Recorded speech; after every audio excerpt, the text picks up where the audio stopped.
Aqui em Timbó, nessa casa, a poesia ainda mora. É o Museu Casa do Poeta Lindolf Bell. Aqui viveu o homem que transformou a palavra em movimento. Um poeta que acreditava que a arte deveria chegar para todos. As paredes guardam histórias, fotos, cartas, livros, manuscritos, objetos do dia a dia. Cada detalhe conta um pedaço da vida e obra de Lindolf Bell. Esse museu não é só memória, é também palco. Palco para sarais, oficinas, exposições e encontros culturais. Gente de todas as idades se reúne aqui para ouvir, criar e sentir. Entrar nessa casa é atravessar o tempo, é perceber que a poesia não ficou no passado, ela continua viva e encontra em cada visitante um novo caminho para seguir. Museu Casa do Poeta Lindolf Bell, onde a palavra nunca se cala.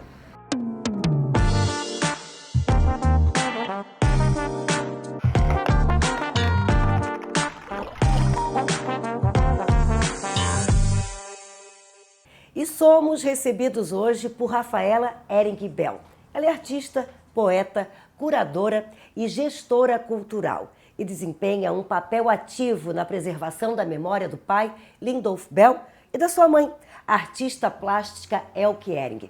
A atuação de Rafaela é um elo vivo entre o passado e o presente, fazendo que o legado poético e artístico da família continue inspirando e sendo acessível ao público. Rafaela, obrigada por nos receber aqui na casa da sua família. É verdade, eu que agradeço a presença de vocês, muito feliz de ter vocês aqui hoje. Rafaela, essa casa da sua avó, né, parte de pai, dos seus avós, você tem alguma memória afetiva nesse espaço? Eu tenho várias memórias afetivas aqui, né? Eu passei boa parte da minha infância e pré-adolescência aqui.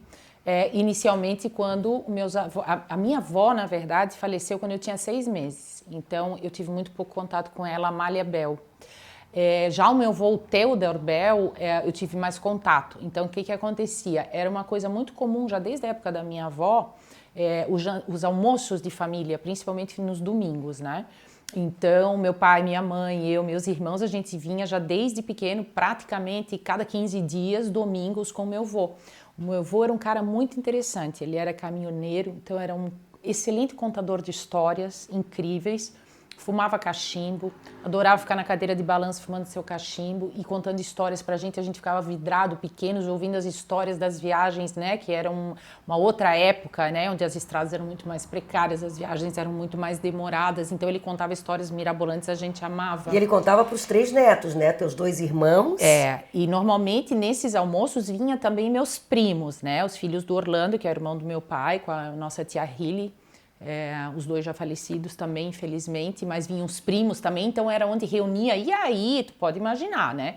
Pegava a bicicleta, andava aqui pelos arredores todos, tomava um banho de rio, né? Uma infância muito raiz, eu posso dizer, porque a gente tinha gado, tinha cavalo, lá atrás tinha cana-de-açúcar, a gente brincava de esconder no meio da cana-de-açúcar, voltava tudo lanhado para casa, né? E o meu avô ainda tinha uma outra característica maravilhosa, que era o bandoneão, que ele tocava bandoneão. E isso já foi uma das primeiras inspirações, assim, do meu pai para essa questão da palavra, né? Essas reuniões de família, a parte da família da minha avó, eles eram conhecidos assim como tropeiros também, então andavam pelo estado todo tocando bandoneão e criavam canções naturalmente, organicamente dessas passagens, né? Esses causos que se transformavam em canções, né? Teu avô ficou viúvo cedo e ele permaneceu morando nessa casa. Isso. Os móveis que você vê hoje aqui são os mesmos da época? São os mesmos da época. Claro que meu pai reformou alguns móveis, né? Porque eram móveis muito antigos. Muita coisa também meu pai foi adquirindo. Meu pai gostava muito de coisas antigas, de móveis antigos, de objetos antigos. Depois vocês vão poder observar. E ele fazia coleção de quê? Coleção de galinha de vidro, fazia coleção daqueles bules antigos, garrafas de leite, garrafas de vidro diferentes, antigas. A própria questão do mobiliário da louça dele, ele tinha uma xícara, um pires de cada de cada Ele jeito. realmente já tinha, né, esse dom. Porque não eram coleções muito comuns, né? Na época era caixinha de fósforo, ou outro tipo de bola, mas ele fazia de algo E é diferente. interessante porque é sempre voltado para a coisa do colono. O colono no melhor sentido da palavra, né? Do agricultor, das pessoas mais simples. Meu pai sempre teve esse laço, e isso fica muito claro na poesia dele, né? O portão que range, a raiz da palavra, lavrar a palavra. Então, o lavrador, né? Ele tinha muito essa conexão. Pois é, ele fez o curso de contabilidade, né? Parece sim que... Nada a ver, né? Nada a ver. Mas tudo a ver, porque foi a forma dele de sair um pouco. Imagina, gente, como era naquela época, a gente está falando de 1950, por aí, naquela época como que era. Primeiro, meu pai, ele já nasceu, isso é uma coisa assim que nasceu com ele, primeiramente, da palavra. Então, ele ganhava todas as medalhas no colégio, o Polidoro Santiago, outro colégio, o Rui Barbosa, que ele estudou em vários colégios. Ele tinha sempre as medalhas de melhor aluno em várias matérias, mas principalmente português, história, matérias ligadas à área de humanas, né? Então, qual era a chance dele ter uma conexão com a civilização, digamos assim, né? Era estudar. Então, tinha o Colégio Santo Antônio na época, né? Que tinha o curso de contabilidade. Então, essa foi a primeira chance que ele teve de sair um pouco daqui e já ir para um lugar um pouquinho maior, Daqui, né? daí depois de Blumenau, ele foi para o Rio de Janeiro servir o exército. Isso, que essa foi a chance também daí dele fugir daqui, porque não é que ele amava e queria ser do exército, não, mas ele via uma possibilidade dele expandir o universo dele, sair, inclusive com o apoio de muitos professores, muitas pessoas que já viam nele essa característica da linguagem, né, da palavra, né? Pois é, depois ele foi para São Paulo fazer dramaturgia. Isso, daí ele foi para o Rio de Janeiro. Ali no Rio de Janeiro aconteceu uma coisa muito interessante, que no Exército, num dia da bandeira, ele quebrou um protocolo, claro, pedindo para o comandante, e declamou para o Exército todo uma poesia. Isso foi um ponto alto da carreira dele já. Da carreira, não porque não era carreira, mas assim, dessa coragem, exatamente, vida, né? Até dessa questão militar e tudo mais, que é super rígida, né? Porque eles já viam ele era sempre o orador também lá. Né? E aí ele começou a se deparar muito com essa questão das celebridades, do teatro, da TV que estava começando e tal. Então ele teve esse acesso a celebridades e tudo mais, o que levou ele a pensar, o que eu vou fazer da minha vida agora que eu saí do exército? E aí ele prestou dramaturgia na PUC. E aí, tanto que o que diferencia muito a questão da poesia do meu pai é a oratória. É a declamação. Tu podes ver, a maioria das fotos, que depois vocês vão mostrar no programa, ele tá com os braços levantados, com as mãos levantadas, quer dizer que é uma postura teatral. Isso, o dom da interpretação. Isso, exatamente. Só que ele usava para a poesia. Né? Ele não usava para o teatro. Ele chegou até a escrever algumas peças de teatro, tá? Mas parecia que ele não gostava, né, do que ele escreveu, escondeu, né? Isso, algumas coisas ele escondia. É porque era um período também, né, amada, que a gente tem que lembrar que meu pai, ele explodiu, digamos assim, estourou como poeta numa época de ditadura, né? Olha só como a vida se repete. Tinha que guardar, né? Então, ele explodiu nessa época, né? Onde as coisas eram muito proibidas e difíceis, né? Então, por exemplo, ele entrava numa boate que chamava Cravo e Canela, em São Paulo, a ditadura em cima, né, dos artistas, eles apagavam a luz, entrava uma luz de emergência, ele declamava uma poesia, daí de repente estava todo mundo já dançando de novo, né? Um período de coragem, né? De coragem, usando sensibilidade, isso é muito importante, e acreditando também que a palavra é transformadora e libertadora. E passando isso para os outros, e agora, de uma maneira mais prática de vida, né? Pai de 3 filhos também, e ele pôde se manter com a arte, né? Ele fazia traduções, traduzia. Daí a parte de se manter com a poesia, apesar dele ter os livros super bem publicados, a Massaono, que foram grandes editoras, a Global depois, foram grandes editoras que publicaram e que vendia muito bem, na época não se ganhava muito dinheiro com direitos autorais de livros, mas ele abriu a primeira galeria do estado de Santa Catarina, a Galeria Suaçu, junto com a minha mãe, Péricles Prado e Arminda Prado, em 1970, em Blumenau, que foi a primeira galeria de arte privada do estado de Santa Catarina, onde começou um grande movimento daí na área artística, né?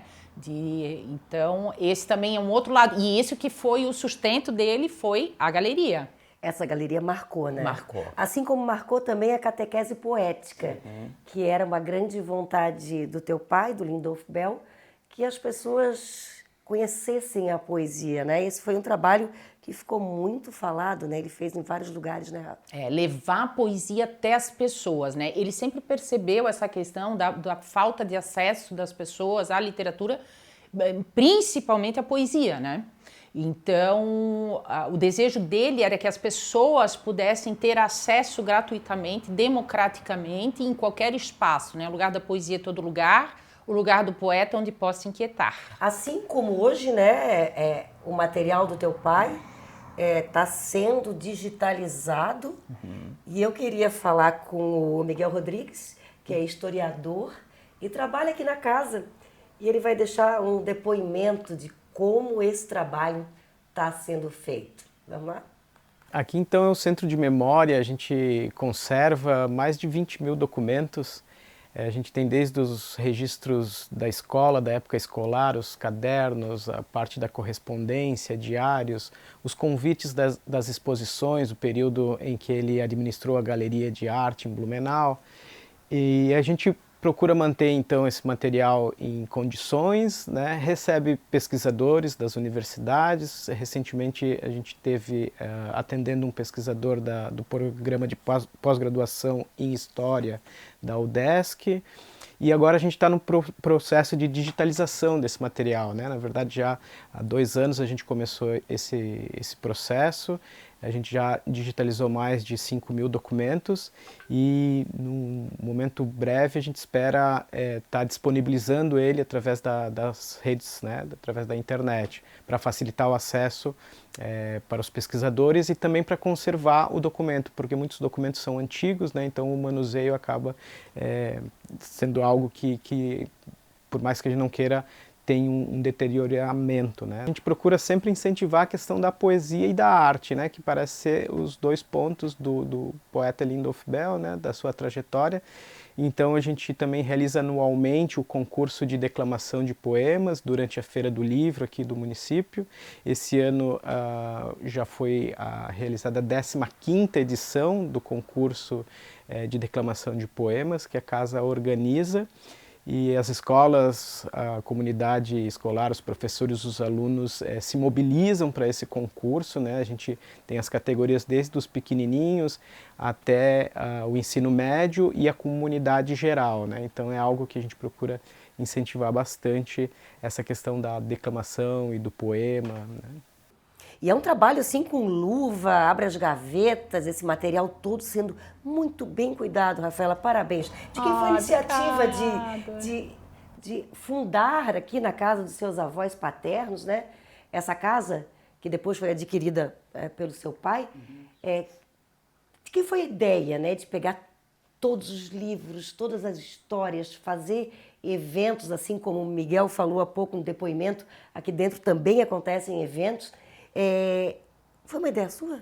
Foi. Na verdade, a ideia veio do meu próprio pai, porque ele tinha comprado um sítio em Rio dos Cedros, onde ele já queria lá meio que se isolar para ficar escrevendo, e ele queria transformar isso aqui num centro cultural de poesia, de literatura, né?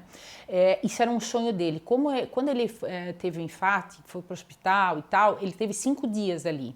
Nesses 5 dias a gente ficou visitando ele quando ele podia, né, ter alguns minutos ali de conversar com a gente. E uma das coisas que ele falou é que ele gostaria muito que a casa fosse transformada num centro cultural e que a gente preservasse essa memória.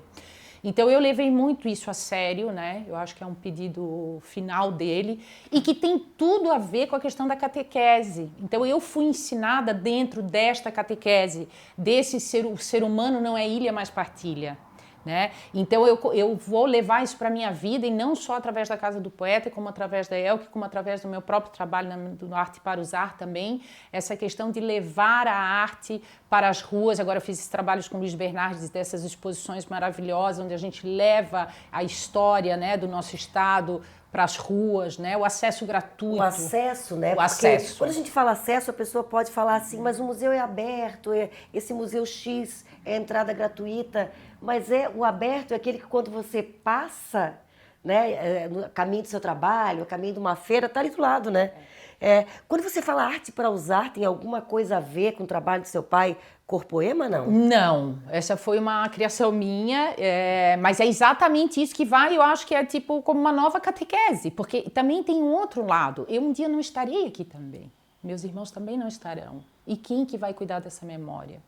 Então, hoje o Centro de Memória, que tem quase 20 mil documentos ali, nós temos cartas do Carlos Drummond de Andrade, nós temos a Cecília Meirelles, nós temos a história de tantos artistas, não é só o Lindolfo aqui, isso aqui é um berçário de muitos artistas, de muitos momentos eventos, da nossa arte, escolas visitando, da nossa literatura, né? Sabe, Rafaela, entrando nesse espaço, dá uma sensação muito agradável. Que bom, fico feliz. De leveza, de um espaço que teve amor, tem amor também ainda, né? Muito. Porque as pessoas vêm admirando. Você começa a observar desde a coleção de bengalas do teu pai, a cozinha, os móveis, as cadeiras, assim, as fotografias, a cama que ele dormiu. É um espaço que convida as pessoas a virem. É um motivo também para as pessoas conhecerem Santa Catarina e passearem pelo seu estado e conhecendo a história. Há pouco nós falamos do Corpoema. É um trabalho do teu pai, que eram poemas que tinham acordo com a malharia para botar frases em português nas camisetas. Isso. Porque essa geração de artistas se incomodava muito, porque muitas vezes as pessoas carregavam escritos em inglês, alemão, espanhol e nem sabiam que estava escrito naquela camiseta. E ele colocava uma frase que chamava atenção, forte e que fazia as pessoas também pensarem. Você se recorda de alguma das frases dessas camisetas? Eu me recordo de algumas, mas eu quero só te contar o primórdio dos corpoemas, porque os corpoemas começou com uma junção, meu pai e minha mãe fizeram várias coisas em termos de objetos poema, né? Então a mãe começou a desenvolver uma coleção já nos anos 70, antes das grandes malharias. Eles já faziam as camisetas para vender, assim, para distribuir e tal, antes de ter uma grande malharia. Depois que a Malve entrou e que foi aquele boom, né? E que eu acho que foi um grande lance, de novo, de trazer um público novo que se atraia para a poesia. Rafaela, para encerrar, teus pais, já que estamos falando sobre o teu pai, Lindolfo Bell, se pudesse hoje falar com a gente, com certeza teria muito orgulho de ti. Obrigada. Da filha que leva a memória e preserva tão bem. E se você pudesse falar alguma coisa para ele, para o poeta, né? Que essa grande mulher que trabalha com arte, que nos mostra e deu a oportunidade de todas as pessoas estarem aqui, terem essa opção e rever a vida que vocês viveram, a vida linda que teus pais viveram, sempre envolvidos com arte. O que você falaria para ele? Eu diria que ele é dia em meu jardim, por mais que anoiteça. Eu fiz uma poesia para ele quando a minha avó Amália faleceu. Isso está publicado num livro. Ele fez uma poesia para ela que diz: é noite em teu jardim, mãe, por mais que amanheça. E eu diria para o meu pai que ele é dia em meu jardim, por mais que anoiteça. Que lindo, obrigada.